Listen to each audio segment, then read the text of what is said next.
Yay, yay, yay! I feel like we need to start with a little song because this is actually my first podcast of 2026. Oh I no. know it's very exciting. It's very exciting. And to listeners out there, I'm sitting down today. I'm sitting down from my Bangkok home. We are here for a month and actually been out looking at places because we love the city so much. But that's a side note. Today is all about the gorgeous Jodie Tyack.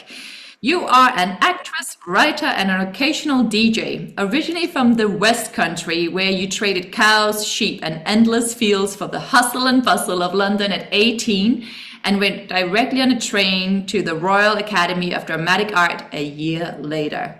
Welcome, Jodie. I'm so excited to have you here. Thank you so much for coming. Oh, thank you so much for having me, Josie.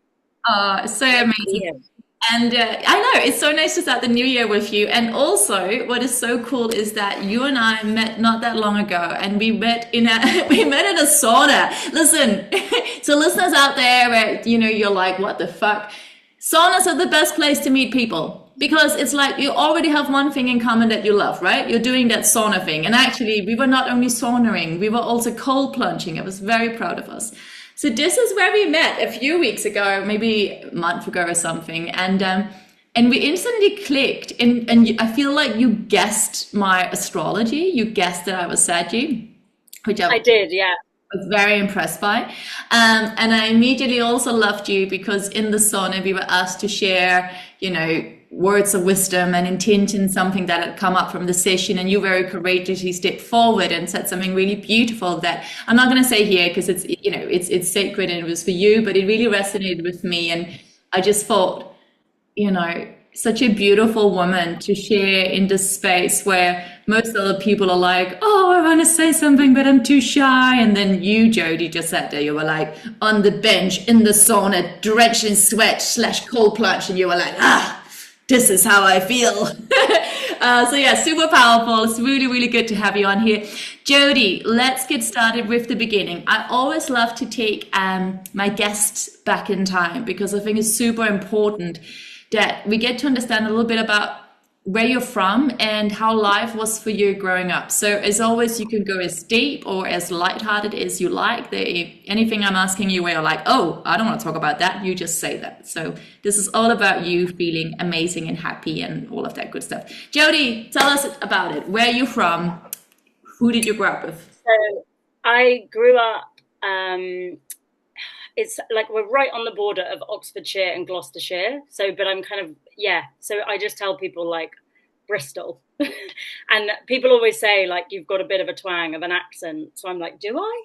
But yeah, so I grew up then, and I always had kind of a passion for acting, and my mum really was kind of the main catalyst because I think my brother was really into football and I had to go and watch him on Saturdays like play football, and I used to like entertain the mums on the sidelines because I was like, I hated being there, but I was like, I can do this. um and so she saw an advert in the paper for a Chipping Norton pantomime when I think I was 8, and I auditioned, and I also had like such a deep voice. I remember people asking me if I like chain smoked, and I was like, I'm 8. But yeah, so I kind of felt very like unusual growing up and kind of like I didn't fit in. And I think it was really down to my mum who, yeah, she found this thing in the paper and I auditioned and I got a part in it. And then I did the pantomime every year then for 5 years. And I think I earned like £1 a show. So I like literally thought I was rich by the end of it. I was like, I'm rolling in it. I've got like, I think I earned like 40, £50 throughout the whole like show. And I was like, I'm winning. Love. Um, but yeah, so it was really down to her. She kind of really nurtured, and my dad, sort of saw that I had this creative spark, and they kind of really encouraged me to pursue it.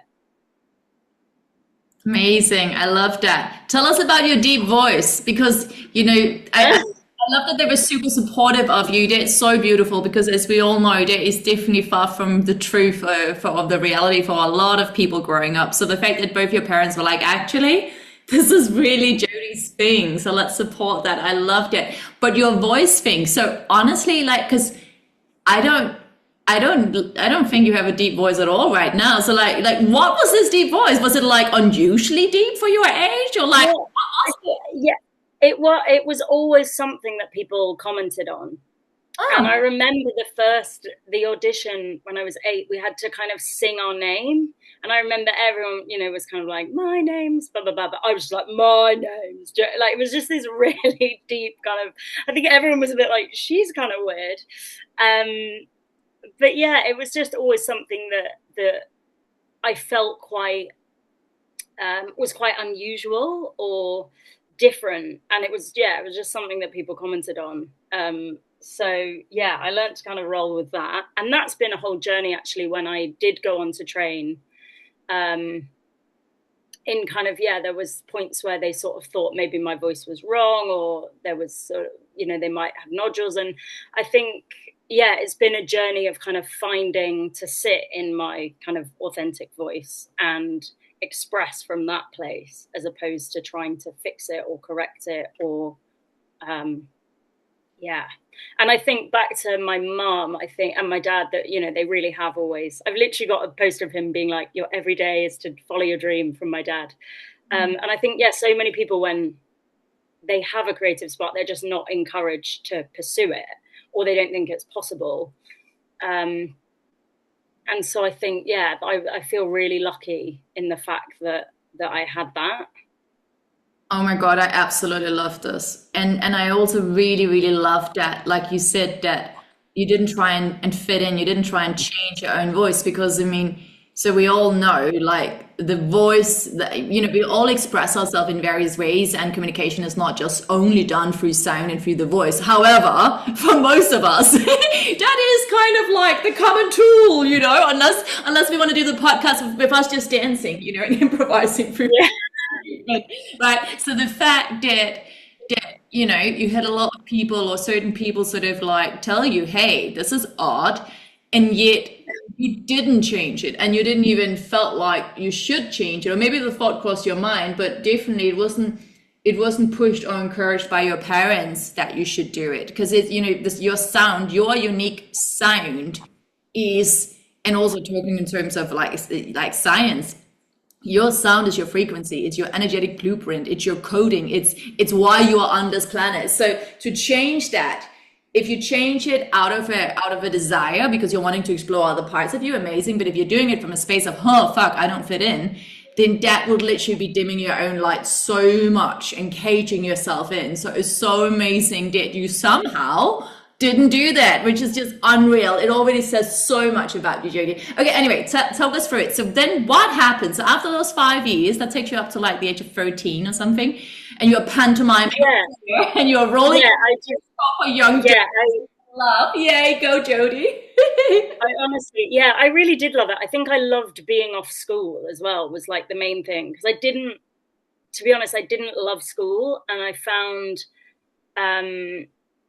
it quite tricky, but I actually learned to navigate school through creation. So like science, a teacher very early was like, she just doesn't get it. She just does not get science. And so I'd have to kind of write songs on the piano, and somehow I managed to get a B. But I think it's about finding how you navigate something. And I think it's getting better now, but I don't feel like the school system was naturally set up for all I wanted to do at age 8 was act. Like that was literally everything. I wanted to be, I just knew I had expression was like a big part of my coding. And I just felt like school made me feel quite boxed in, and just like there was a one track, and I felt like they only really cared about kind of the daffodils that grew furthest to the sun, right? The people that were the A stars and they're going to go on to be, I don't know, doctors or lawyers. And I felt like I went to a public school that mainly specialized in languages and science. So, I mean, I did love languages, but I mean, there was nothing creative there. So I just knew I had to get out. Like, I just felt this isn't my place. So, yeah. And also in my teenage years, I really kind of fell out of love, I think, with it a bit. And I found it quite, like, my confidence went in. I think it happens a lot around kind of adolescence, where you sort of you become so self-aware and self-conscious, or I did, and I didn't feel enough, all of those things, and you're just trying to navigate everything. And then it was when a guy in my year was, I think I was around, maybe, how old was I? It was kind of year 10. He was auditioning for National Youth Theatre, and I was like, oh, what's that? And I auditioned for that, and I got in, and I went to London on the Easter year of doing my GCSEs, and I was like, oh my God, these are my people. I was like, everybody here. It was like, oh, I just felt like then my world cracked open, and I was like, I felt just so alive. And I ended up doing a show with those guys, and then a show the year later. And I met some friends, and I just rang my mum, and I'd saved a bit of a deposit because I've always had a million part-time jobs from like age 13.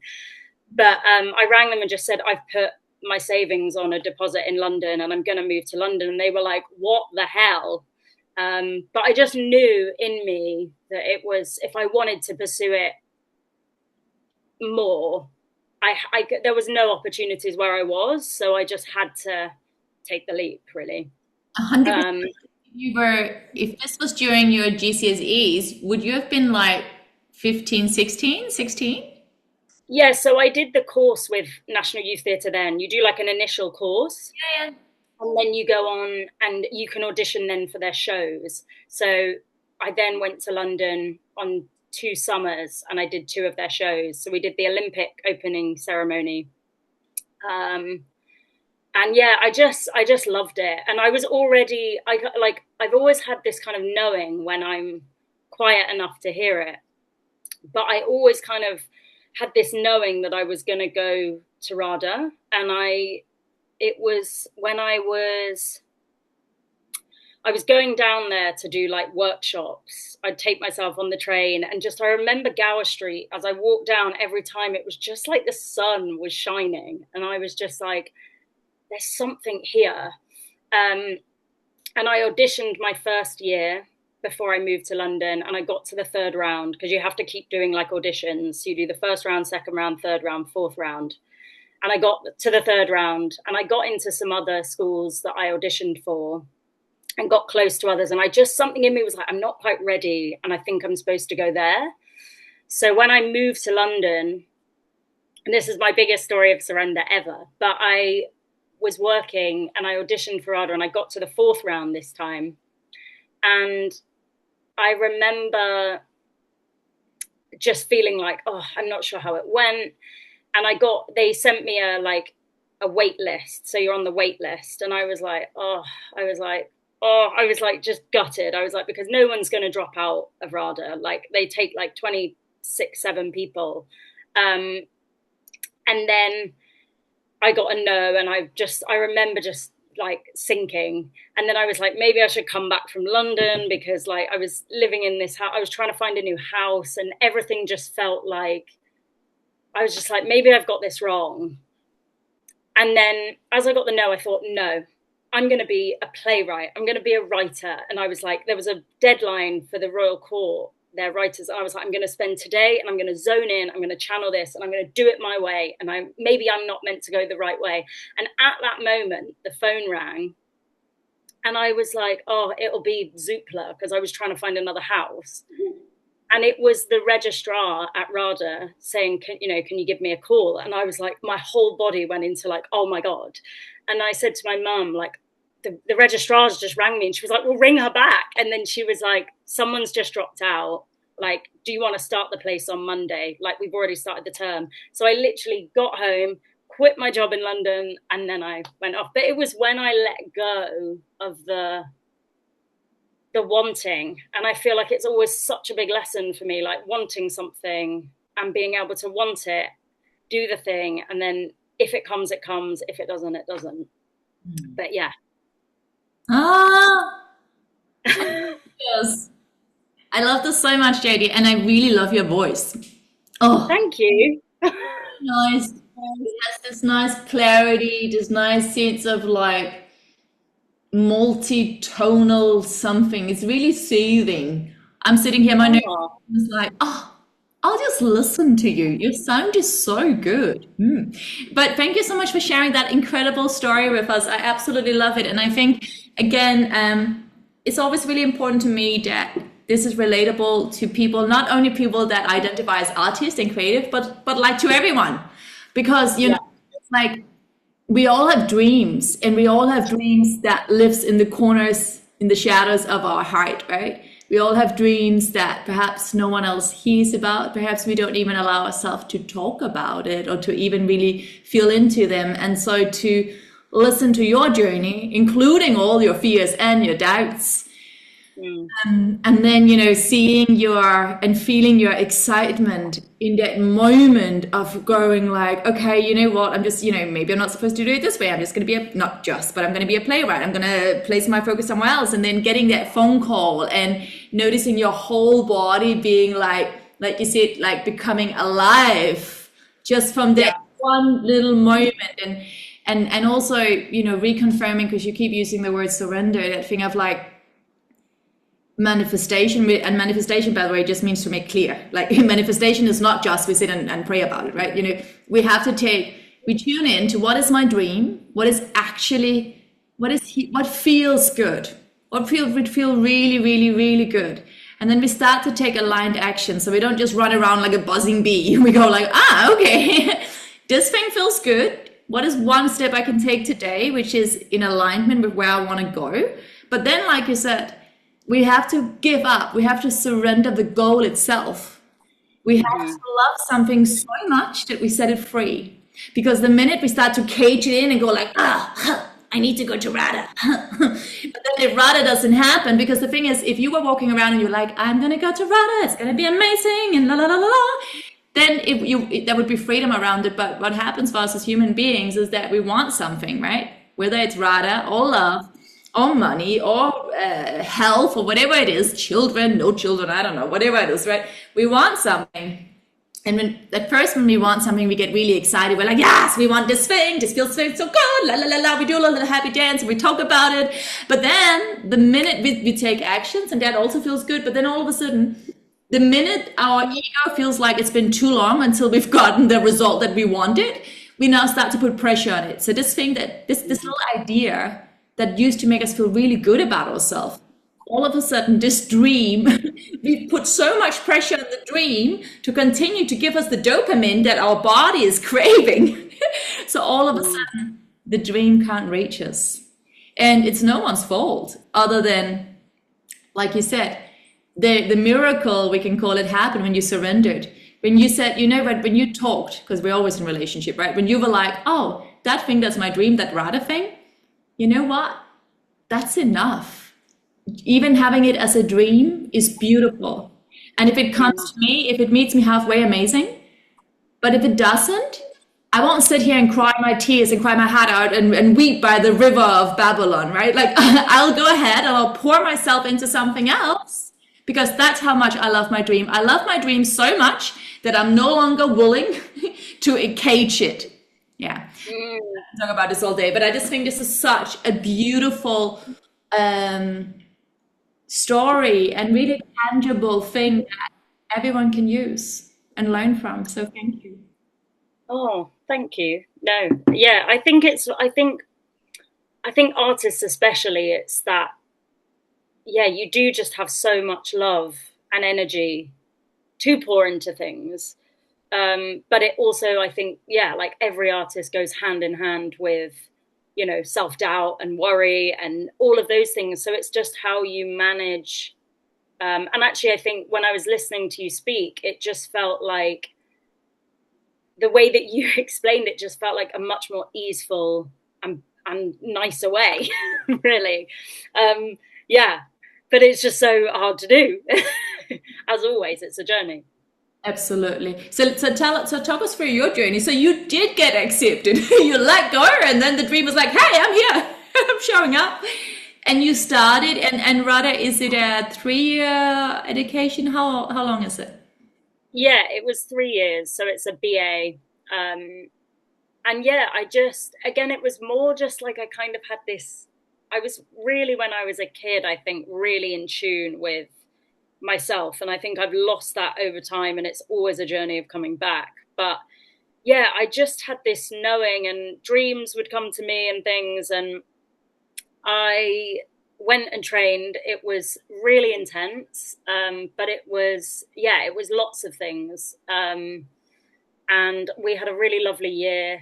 And really, I mean, I don't think it was different when I went to drama school, because I felt like I didn't have any connections to the industry. The only way that I knew that I was going to be able to do this, and I wanted to train, but I didn't have any other route in. So I think important to say, anyone who is wanting to become an artist, I don't think nowadays you need to necessarily go and train. I think there's so many more options out there.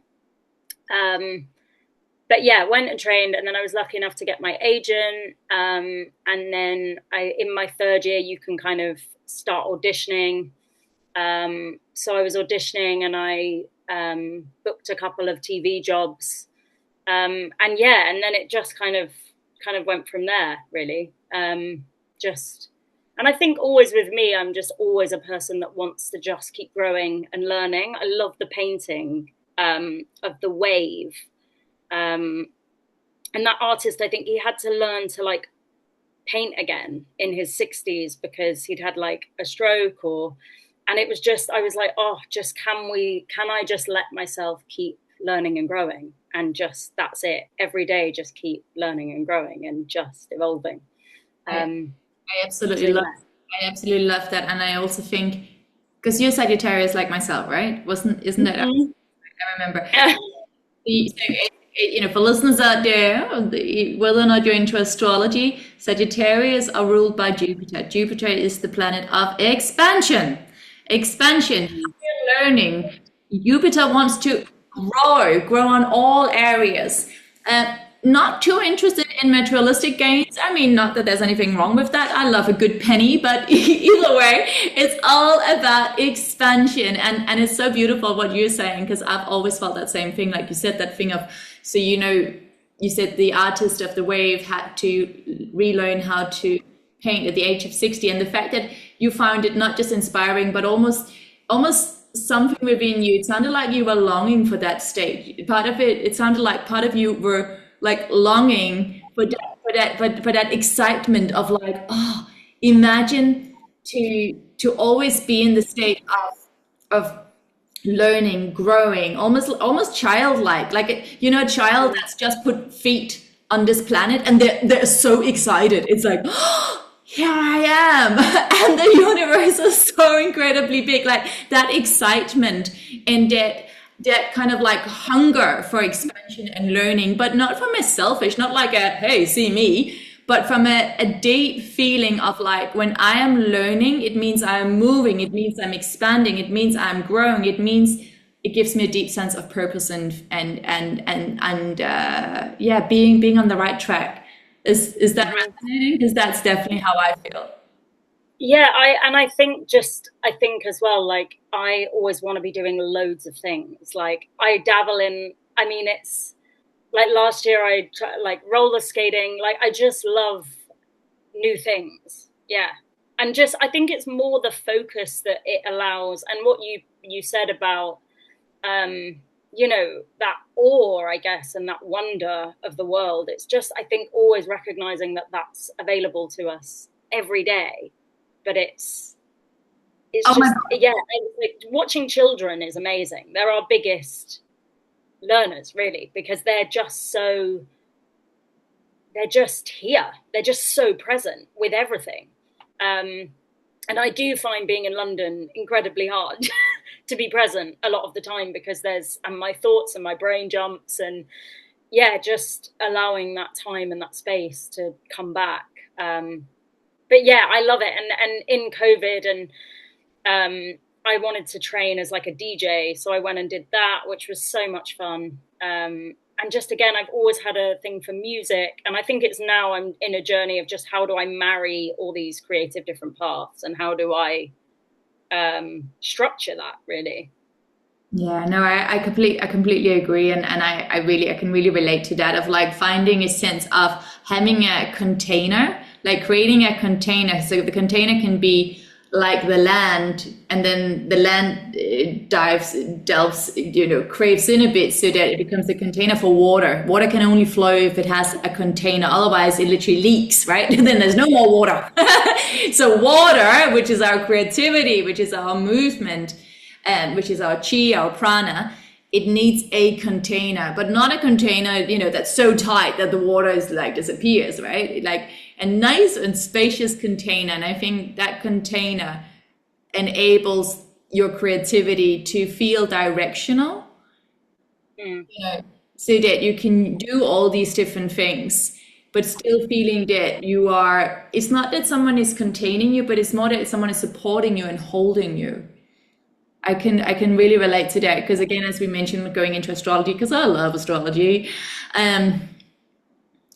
when you have, I know you have Sagittarius, and are you a stellium Sagittarius? Is that what we talked about? Yeah. So 3 of your. I think so, yeah. But I also have Virgo rising, which is my life's work. But you know what? That's a really interesting combo. So again, for people out there, so Virgo rising. So Virgo is an earth sign, and Virgo, we love our Virgos. It's very detail orientated. Virgo actually looks at the microcosmos. Sagi is the macrocosmos. So it's a really good balancing act. But I can totally understand how that can feel like a contradiction within yourself at times. When one wants to pull out, and the Virgo is like, we're going in and down. Yeah, literally. And it was actually only a couple of years ago that I kind of really was like, oh, that makes so much sense to how I'm feeling, because my Sagittarius is like, yeah, let's party. Yeah, let's just go with the flow. Like, and then my Virgo is like, no, we need to get up at 5. We need to do this because it needs to be perfect. And I'm like, ah. So yeah, it's a definitely, I really have to remind myself to not, lose my Sagittarius light and joy, because it can get really drowned in the Virgo, I would say. So yeah, it's definitely a balancing act. I get that. And also, Sagittarius, if you're working just with element, Sagittarius is fire. So that is transformation. Yeah. It is energy and it is movement. It's a very physical sign. And then you've got Virgo, and Virgo is earth. So earth is grounding. It's slower. It's a much more kind of steady pace. Like you said, it's discipline, right? Yeah. Those two things, really good and balancing each other. But if one sort of takes over, it kind of like drowns out the other. So like empties out the others. I totally get that. Jodie, let's go back on track. I want to hear. So now you finished Radha. What came next for you? How did you feel leaving that? Because that was a container, that was a structure. How did you feel? Yeah.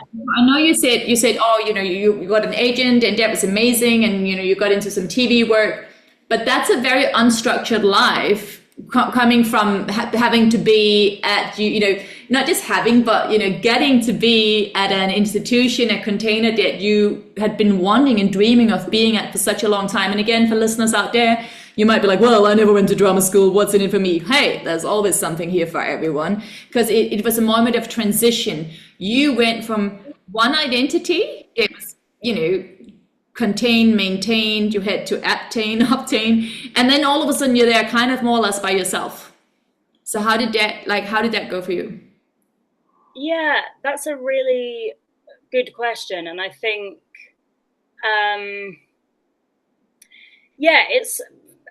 I'm definitely craving, I don't know whether it's just because it's been quite a slow, 2025, the year of shedding, has been like it does feel very earthy. And I feel like I'm really actually had that call where I'm missing discipline, because at RADA, like you didn't have time to think. You were doing, you had so much on your plate. I don't think I've ever worked quite so hard. But I loved that. It was like constantly in that sense of moving, you're constantly learning, you're constantly growing. You find that you're better at certain things, or you're finding what you like a bit more, or that's what I found. And then you're sort of thrust out, and I do think for me what I found is that I definitely do need a certain structure. But it was really busy, because obviously my agent was amazing, and he was putting me up for lots of stuff. So it was a lot of still preparation. And then obviously when you get a role, I kind of like to dive deep into, I just love the research and I kind of go a bit overboard on that. So I really kind of fixate in and make that kind of my day's work. But I was still working a part-time. I had many part-time jobs, and that's something I would love to write about, because even in my third year I was still kind of doing handing out the papers at stations before school, or just doing I always was busy, and I think I've needed to slow down in order to stop and work through things. But what I'm realizing is I like being busy. I love motion and movement, and actually that gives me energy. I do need to clock when I'm burnt out and what's draining, but I definitely feel like movement's great for me. So I guess it then becomes a you thing. You're on your own and you come out, and it's about how do I make my schedule for me, really, and how do I learn more about myself in when I need to take more care of myself or do more, or but it was definitely a very different transition for sure. I completely get that. And Jodie, because I have no idea how old you are, so how old are you now? It's a secret, Josie. How old do you think I am? No, I'm 32. Amazing. Because I'm sitting here and I'm like trying to like put the numbers together, but then you look so super young, and I'm like, damn, you could be anything from like 21 to 32. I have no idea. It was funny actually.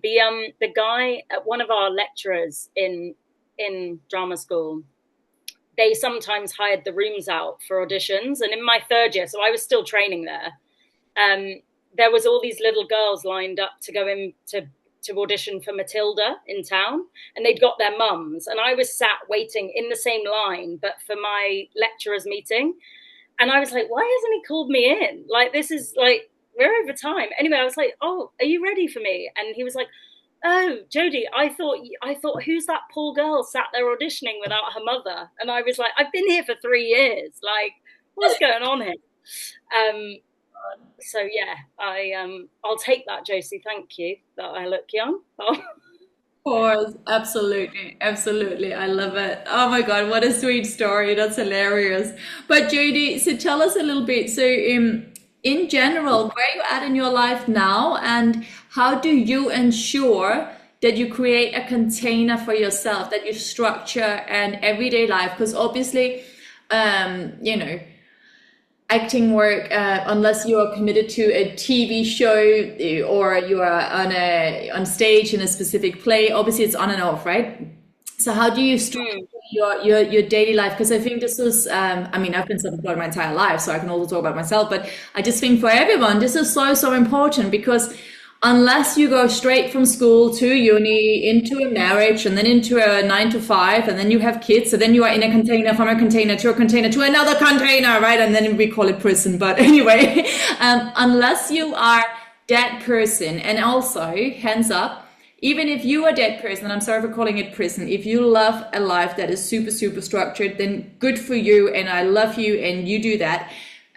However, even if you've gone from structure to structure to structure, where someone else essentially told you where you had to be, and to a certain extent who you had to be at certain times, no one goes through life without at least once, but for most of us, many more times, going through states of transitions, whether it's because a job gets taken away from you, your health changes, your partner, whatever happens, like, we're always in transition.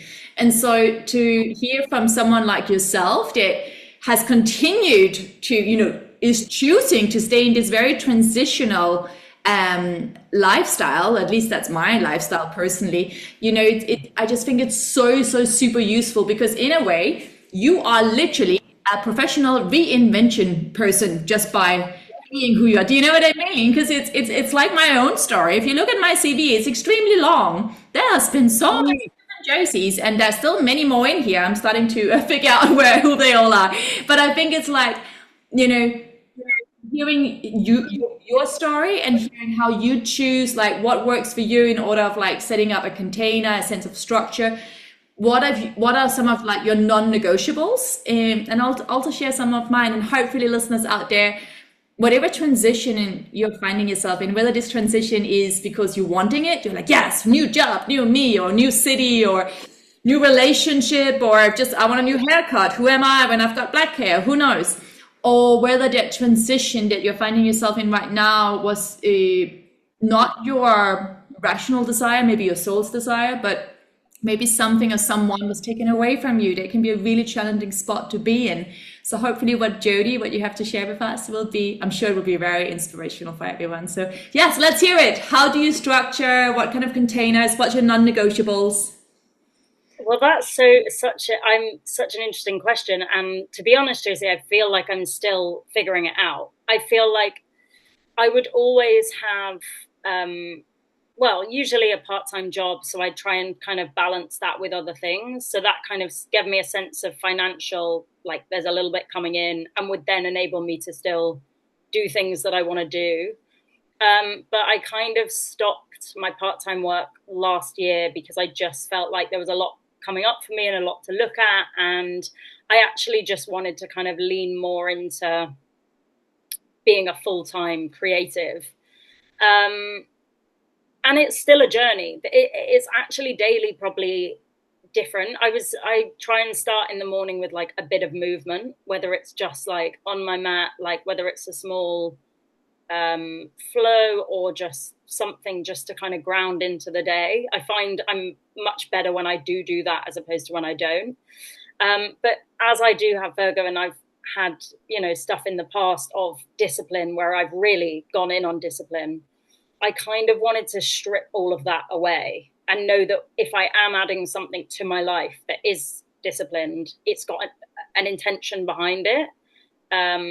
Because I think that also, if I then have 100 things on my list or a few things, I find if there's any part of me that feels, oh, I really don't want to do that today, it then becomes something that's not feeling quite right for that day. So I to be honest, I'm really still navigating it. I always try and book in a class. Like I work with a great teacher in North London, so I'll try and do one of those once a month just to like really keep me fresh. And I'll go to workshops.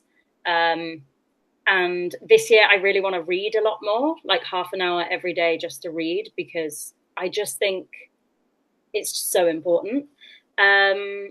So yeah, there is a few things that I'm wanting to incorporate, but if I'm really honest, it's definitely something I'm still journeying through. There's nothing I've got that's like concrete. I'm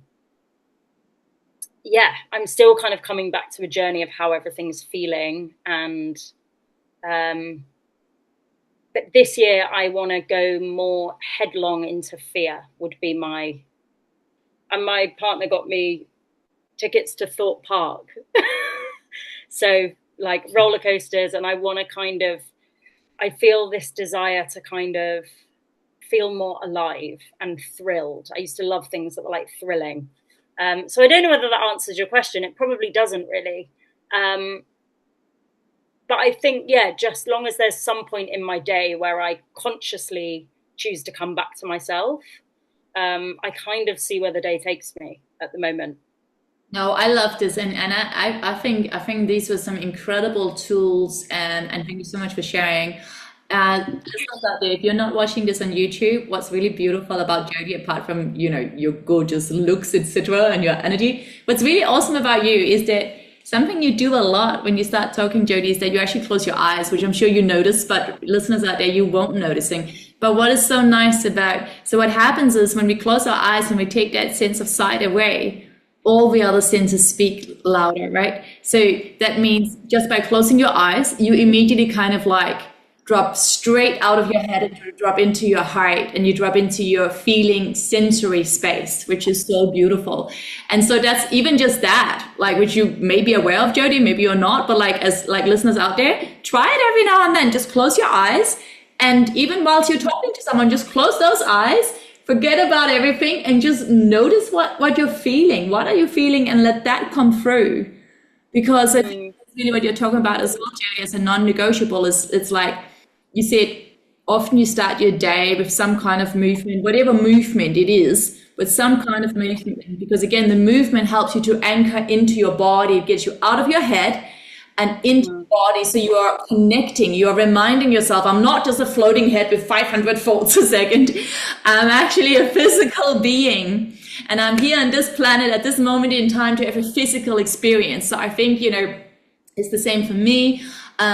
I always do a practice in the morning, you know, whether that's going for a walk, whether it's Pilates, yoga, whatever it is, a dance. Sometimes I just dance around to good music. Like, I have to move my body. I'm exactly the same as you. But for listeners out there, maybe it's just, you know, even give yourself a hug, have a little stretch, but have a move around, do something physical, because we are here with a physical body for a reason. And it's really good to get into it first thing in the morning. It kind of really grounds us and grounds the energy into the body. So I love that. And then that second thing of every now and then, just close your eyes and just notice how you're feeling. You can even do it when you're talking to someone else, even on a Zoom call. I dare you guys. So like that thing of feeling into, what am I truly feeling? And I also loved it about you, Jodie, because you said, well, I kind of have more or less this thing. This is kind of the schedule. But then I allow myself to also kind of say, fuck the schedule. Like if I'm really, you know, okay, it's on my to-do list that I'm supposed to do my morning movement, but on this particular morning, no part of my body wants to move. I actually just want stillness. And I want to start my day out by reading my book. And it's almost like, I want to run away from my own schedule. I want to be naughty. I want to be the rebel. I want to run away from my own schedule. Like I you know what? I once ran away from a holiday, which is hilarious. A holiday that I had scheduled in, Jodie. But that's just because that's how much of freedom I crave at times. I crave so much freedom that I even wanted to run away from my own holiday, which is kind of hilarious. So, but I think this is a really beautiful thing to like share with people. Like, feel into your own body and be so kind with yourself. Be so kind and so understanding and so also so supportive of your own inner being. That if all of a sudden one day you're like, okay, yeah, I've created all these amazing structures because I'm rising Virgo, but actually today, fuck that, I'm Saggy. Yeah, I think it's yeah. I just think, you know, self-compassion is something that I'm still very much working through. But I think just knowing the states that I've been in where I have had increased discipline, I found that sometimes it's completely deadened my joy. And that's something I'm just not willing to trade. And I know there are some things where you're like, okay, I really don't want to do this, but I've got to get on and do it and I'll feel better for the end, which is slightly different and it's give and take. But I think it's knowing when, and again, because the schedule does vary, if something comes in, you know, you can get an audition on Friday, we need it Monday morning. I then need to cancel my Saturday and Sunday. But if I really wanted to feel like I needed to dance or go out, my tunnel vision comes into this moment of doing this for Monday, that then it's like, okay, well, how can I still allow a bit of that in over the weekend? How can I? So I feel like a creative, and I don't know whether you feel the same as someone who's, you know, you do so many things. It's a constant negotiation, really, of going, okay, what am I needing? And I think when I've been coming more from that place, I've just found there's been more ease, as opposed to me being like, I was going to do that, you know, and then it can start this whole judgment thing and then we're off. But yeah, like, can I just be here now? Like, is this enough? And just keep coming back to that, really. I really love that. And that, you know, those words, can I just be here now? Can this moment be dense enough, rich enough? You know, can I juice out everything that I'm feeling in this specific moment? And again, that's that thing of come back into your body. You know, and again, you know, as an actress, you know, to act is to do, but it's to express, right? And it's not just to express someone else's emotions. It's to have a vehicle, a vessel, a container that you can pour yourself into. And whatever you're feeling can be like wood to the fire, right? Whatever you're feeling can be healing, not just for yourself, but for someone else. And so I really, because this has been my entire journey, my whole life, like I feel and I sense I'm highly sensitive to it. And so you're like, yes, me too, high five, 10 fives, yeah. 100 I'm highly sensitive, and so I personally, I was a dancer since I was very little, and I got into the Royal Danish Ballet when I was 9 years old. The reason why I'm telling you this is that for most people, being at the Royal Danish Ballet or being at any elite athlete school or whatever it is as a child would be crazy intense, and for most kids be like, that's not fun, like it's fun for half a second, and then all of a sudden it's 16-hour days and no sleep and there's pain in the body and all of that. But for me, just like you, because it was my dream, and because I have so much energy, because all of those emotions needs to go somewhere. For me, it was the perfect place. And then I had this huge, big imagination. And in that space, I had a container where that incredible, huge, big imagination of mine had a place. It had a container that could hold me. And so I think, like, just these, my life and your life as metaphors for people, like, there, you're saying this year you're wanting to have more of a thrill, which I love, and the fear, and there, but also be courageous, and not just to you and me, but to listeners out there. Let's be courageous and dare to feel everything that you feel inside of yourself, right? And then instead of trying to make it smaller, find containers, create containers, attract containers that can hold all of you, right? Yeah. Well, that goes for, we're always in relationship. That goes for the people you surround yourself with. It goes for the activities that you do. It goes for the places like ARC, where you decide, that's where me and Jodie met, right? That's where we met. Find places, find cities, find people, find activities. The same thing you're like, this year I just want to read for half an hour. And I really get that.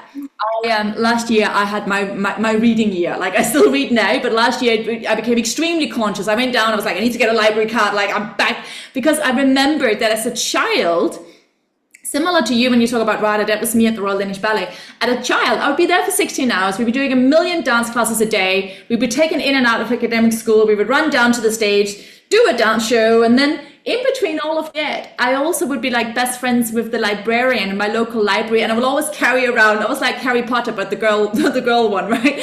I'm like Harriet. I would carry around my 500 books that I was reading in my own time, which didn't exist. But somehow, I would lose myself in the books, and it was finally a universe that was parallel to the own universe that I have inside. And so again, the book was a container that could contain me and not cage me, but hold me and support me, for me to be an even bigger me, not a smaller me. And I think that resonates with you too, right? I love that so much. I've been having that so much with books, because I find it quite, and definitely, well, listen, I have a hunch that I'm undiagnosed ADHD. And so I do find reading quite a challenge, but I really feel like exactly what you're saying. It's that imagination piece, and you can lose yourself. And I that's been something coming up for me, of just really missing that, and wanting to, there's nothing quite like when you get into a good book. It's just like, it's just amazing. Like, and it's amazing that we can have access to that. Like, and going back to what you said as well about feeling, it's like, I cry so much in coffee shops usually, and like people around are kind of looking at me, and I'm like, I've learned to not stop it now. And I think that's a lot of what got me into trouble, was like trying not to feel things, because actually I'm like you, I'm highly sensitive and meet strangers. And actually a stranger the other day told me a story, and I found it really moving. And then she's like, oh my God, I'm so sorry if I ruined your day. And I was like, no, but like, why is it wrong to feel? I think it's like, please, we're here to feel. Like, this is, the uncomfortable and the nice thing, I find the quicker you can get to that and feel it and like turn the tap on and let it, then you just bounce back to self. But it's the constant, oh God, I don't want to, is that creates this tension and this bracing. And Yeah, so I just really related to what you said on that as well, of just really feeling a lot. And children, they go through, you know, they're all weathers in a day, like and then they lie on the floor and then they're laughing. And why have we changed? Oh my God, 100%. I love this so much. So I wrote an article for Yoga Magazine, and they actually quoted me on this thing. And I read it the other day, not realizing it was me, which was hilarious. I was like, this is such a good quote. I was like, oh my God, it's me. But anyway, I said, basically, without sounding super big-headed, I said, we are not here to think life. We're here to feel alive. And in fact, everything that we dream of it not just from a cognitive, rational, this is what it's going to look like. We dream and we chase these dreams, these scenes, because of the feeling we believe we will finally have once XYZ has become manifest. We're chasing a feeling. We're always chasing a feeling. Why do we fall in love? We don't think ourselves into love. We fall in love, right? It's a movement, it's an action, it's a physicality, it's a feeling. So, and I love this so much. You're so right, because oh my God, it's so funny because I do the same. Like I work so much on just openly sharing how I feel, like even if I'm in a place where it's highly inappropriate, right? And just like you, it can make me really angry at times, and it can feel really isolated at times, because just like you just said, children unapologetically share exactly how they're feeling, but then their parents, well-meaning parents, will very quickly like shut them down, right? And be like, oh no, we don't do this here, we don't do that here. And so since we were children, we were taught to not feel, we were taught to not express, right? And like you said, when the feeling is allowed to come, a feeling is emotion. Emotion means energy in motion. Key fact, it has to move. If you are not allowing yourself to feel it or to express it, it gets stuck. And when it gets stuck, just like you said, it's like having a kettle that's constantly on the boiling setting, right? And it's there, and what's going to happen? It's going to explode at some point, right? It has nowhere to go. And so, like listening to you and, you saying that you're like, I cry all the time and I cry in coffee shops, and, you were listening to the stranger's story and you started crying and she's like, oh no, what's wrong? And have I ruined your day? And you're like, no, I felt something. This is not a bad thing. When people cry, yes, we cry because we are moved, but, we live life because we want to be moved by life. We don't life just to like stay alive and stay in a line. So I'm so passionate about what you're touching on here. And again, for listeners out there, like find ways, and I'll actually fuck this. Allow yourself to feel. Do what Jodie is doing, like close your eyes and just breathe into your body. When you're breathing deeply, you're feeling deeply. When you're feeling deeply without judgment, you are healing naturally.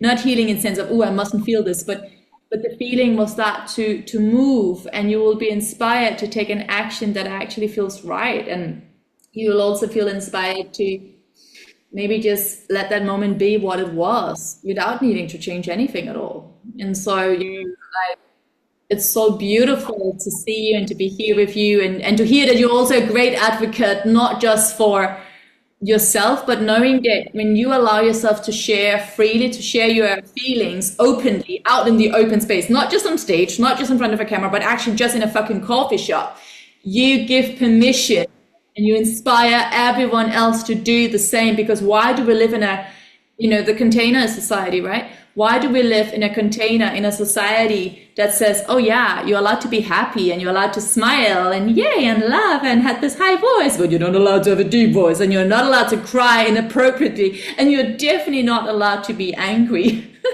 especially not out in the open. But I really resonate with what you say. And I think, I think the judgment piece that you touched on as well is like really key. And also I think just saying, can I give myself permission to then not run up into my head and go, oh, we need to analyze this, and what is wrong? There must be something wrong. If I'm actually, can I just say I'm having a wobbly day? Like I'm having a wobbly day, and tomorrow might be different. It might be the same. I don't know, but it's I'm finding it an interesting journey on the deep level of kind of going the control of, like needing to control, like what if we can just be expressionless and limitless, and can it all be okay? Like there's no good and bad, like, and I don't need, if I'm feeling something that makes me sad or moved, or I don't need to know why. Can I let go of the needing to, and can I just be with that? Which, I'm finding it really hard, but it's, I suppose, we all have every emotion in us. So, 100%. Can I just be with that without needing it to change? And can I just be with that without needing the why? Because the brain always wants evidence. The brain, the ego is always like, well, it couldn't possibly be me. It must be something outside of me. Who can I blame? Right? And but we see in the world what we're feeling. We see what we feel. And the ego doesn't like that, because the ego's like, no, no, no, no, no, no. Because, if that's true, then, how can I still stay in control and in charge? Instead of going, no, but I'm also a bleeding open heart. And so, something, for whatever reason, I feel a thing. And, and that's as beautiful. Your tears are as beautiful, as valid, and also as important, not just for your own soul's evolution, but for the evolution of everyone else. It's this, I really love this, like this oneness, this like inclusivity, not exclusivity. It's about including, allowing, loving all of it, not separating, not, well, if I'm like this, then, then I'm lovable. If you are like this, then you are a good person, like, no, it's oneness. Like yin cannot be without the yang, like all of it. So it's so powerful what you are touching upon, Jodie. I love it. Oh, thank you. I could talk to you all day. I do want to ask you, because I don't know if I told you before the podcast, but so about a year ago, I sat down and it was January 2025. I was in London. It was really cold. Nothing was going on. I was feeling a lot, and I was like, there's nothing happening. What should I do with all this energy that I have? And I was like, I'll write another book. And I was like, yeah, that could be good, but And then, and I kept going back to the same thing, which is, I feel the most alive and in my purpose. Like we can never go out of purpose, but like the most sort of supported, I guess the feeling is when I feel like I am creating spaces, experiences, places, activities where people can remember that they have choice, where people can remember that we truly are one. We go outside sounding religious or cult-like. And so I was sitting there and I was like, okay, Josie, you've already written 3 books. Like writing another book right now might not be what the world actually needs or what I need. And I was like, okay, well, how else can I help? And then all of a sudden I was like, it just dawned on me. I was like, as human beings, we hear what we want to hear when we are ready to hear it. And we need to hear it from a specific person, a frequency, a sound. And so I can sit here, I could have chosen to not invite you and just be like, today is just going to be all about Josie, right? And I could have shared exactly the same messages. I could even have said the same sentences that you said. But because it was me, X amount of people would have picked it up and gone, this is a good message. I'm going to implement that. I'm going to feel inspired. But because it's you're a different frequency to me, Jodie. You have a different sound. You have a different key note. You have a different key message, vibration for humanity. And that's why I created the podcast. I created it so that I would speak to all these incredible people, human beings like yourself from all around the world. And I wanted that space to be yours, where you could share your sound, so that in the hope that whoever listens out there today or tomorrow or in 10 or 20 years to come, they would find a sound, a soul, a human being like yourself that felt like home. And so we're coming to that point in the podcast where I will now ask you, if you had in the life that you've lived so far, Jodie, in all your gorgeous, glorious 32 years of Jodie Tyack life, the story of Jodie Tyack, if you had just one or two soul messages for humanity, what would it be? Oh, that's really put me on the spot. I'm thinking. I guess the one that came to me would be to live with an open heart. Um, which, yeah, I think is a hard thing to do, but I would say live with an open heart. Um, I love that. and yeah, I don't know whether I have another one, but I just feel like, we're love, and can we deepen for our love for each other and our love for the planet? And yeah, I don't really know. I would say live with an open heart would be my my message I'd leave with. It's an absolutely amazing message. I love that message. That is such a beautiful, crazy, powerful message. And also because on a physical level, I love to make everything very simple, very physical. The minute we get stressed, anxious, fearful, all of that, the heart actually contracts, the body contracts, we shrink, we try and protect, right? So your words, can we live with an open heart? It invites us to breathe deeper and to actually do the opposite of what society often tells us to do. When you're scared, overwhelmed, stressed, anxious, angry, don't tighten, don't self-protect, don't make your heart smaller, make your heart bigger. Can you love yourself even in the contrast of feeling 500 different emotions at the same time? Can you love others even through the contrasting experience of their behavior at times? Can we love life even when life shows us all the light and all the shadows? So can we keep that heart open in a state of expansion, loving more, not less? I think that's absolutely amazing. That's such a beautiful, perhaps the most important advice anyone has ever given. So thank you so much, Jodie. I love it. Thank you so much for having me, Josie. Oh, it's been so good. Oh, Jodie, where can people find you? Where can they follow you? How can they see you in action? Are you on stage? Are you what's happening in your life right now, Jodie? I haven't got anything at the moment. I'm in the next series of Patience, which has just aired. I'm on Instagram, but I have a love-hate relationship with it. So I'm on it and then I'm off it. Yeah, that's where you can find me. Tell us what show you're in. So you said it's airing at the moment. What channel is it on? Oh, it's on Channel 4, and it's kind of a crime drama. I'm also in BBC's Rec and Noughts and Crosses, and also Agatha Raisin, which is on Sky.